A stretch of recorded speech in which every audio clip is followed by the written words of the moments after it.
Президент Алмазбек Атамбаев Кытайга бул жолу бир алкак бир жол эл аралык экономикалык форумуна катышуу үчүн барды. Президенттик аппараттан билдиришкенде, Атамбаев форумга катышууга коңшу өлкөнүн жетекчилигинен чакыруу алган.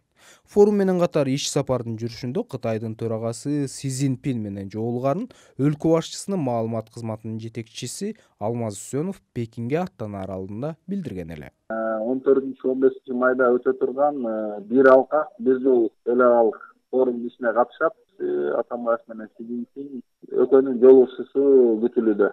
14 майда Пекинде башталган экономикалык форумга Бириккен Улуттар уюмунун баш катчысы Антонио Гутерриш баш болгон 110 өлкөнүн өкүлдөрү катышып жатышат. Мындан улам талдоочулар Кыргыз президентинин бул жолку сапары чоң мааниге ээ экендигин белгилешет. Улуттук стратегиялык иликтөөлөр институтунун мурдагы директору Талант Султановдун айтымында, Датхапат станция дегендер, жолдор курулуп атат. Булардын баардыгы ошо кытайлардын көз карашына ушу жибек жолун өнүктүрүүгө алып келген проекттер деп алар ойлойт. Биз дагы ойлоп атабыз, инфраструктура азыр эми 21-кылымда жалаң эле жол, анан темир жол эмес, жаңы технология жактан да инфраструктураларды куруш керек деп, мүмкүн ушул тема жактан дагы талкуулар болот. Анткени азыр эң интернет жактан өнүккөн компаниялардын баардыгы Кытайда.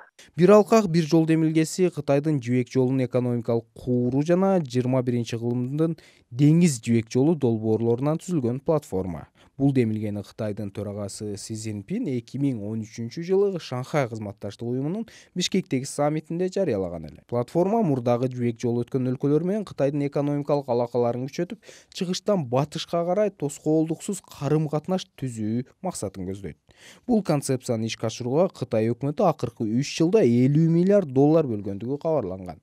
Жогорку Кеңештин эл аралык иштер боюнча комитетинин мүчөсү Каныбек Игеманалиев Кыргызстан дал ушул демилге алкагында өзүнө керектүү долбоорлорду эртерээк аныкташы керек болчу деген пикирде. Мамлекеттик кызыкчылыкка келгенде, улуу жибек жолу кызыкчылыгы жана Евразестин кызыкчылыгы. Ошонун ортосунда Кыргызстан кандай өзүнө утуша алат? Реалдуу түрдө утуша алат. Бирок бизге бөлөк дүйнөлүк коомчулук ишенеби? Экинчиден, биз муну мамлекеттик кызыкчылыктын эң башына кое алабызбы? Бул долбоор эң эле керек, эң эле кеп, ошону мамлекеттик кызыкчылыкка пайдалануу билүүдө. Буга чейин пландалган Кыргызстан-Кытай Өзбекстан темир жолун куруу долбоору жибек жолу демилгесине туура келери айтылып келген эле. Негизи бул жолду куруу демилгеси 2000-жылдардын башында көтөрүлсө да, долбоор ишке ашырылган эмес. Президент Алмазбек Атамбаев 2011-жылы бийликке келгенден кийин Кытай Кыргызстан Өзбекстан темир жолун куруудан көрө Тажикстан, Кыргызстан, Казакстан, Орусия темир жолун курабыз деп демилге көтөргөн. Бирок бул демилгеге эч кайсы тараптан колдоо тапкан эмес.